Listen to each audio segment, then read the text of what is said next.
পূর্ণিমার চাঁদের নরম আলো, গ্রামের ছাদঘরের আলো, পুকুর বা ধান খেতে চাঁদের প্রতিফলন, হালকা বাতাস, দূরের ঝিঁঝি, সব মিলে শান্তির একটা গভীর অনুভূতি।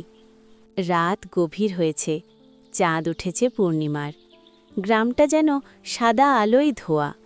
আমি ছাদে উঠে বসেছি, চোখে চাঁদের আলো, পুকুরে চাঁদের ছায়া পড়েছে, যেন আকাশ নেমে এসেছে পানিতে। বাতাস বইছে নরম করে, পাতা নড়ছে, সব কিছু এত শান্ত। দূরে ঝিঝি ডাকছে, কোথাও একটা প্যাঁচা ডেকে উঠল। চাঁদের আলো আমার মুখে পড়ছে, মনে হচ্ছে সে আমাকে আলতো করে ছুঁয়ে দিচ্ছে। এই রাত, এই চাঁদের আলো, এই গ্রামের শান্তি, সব কিছুর জন্য আমি আমার স্রষ্টার কাছে কৃতজ্ঞ। হে আল্লাহ, তোমার এই সুন্দর দানের জন্য তোমার কাছে শুকরিয়া।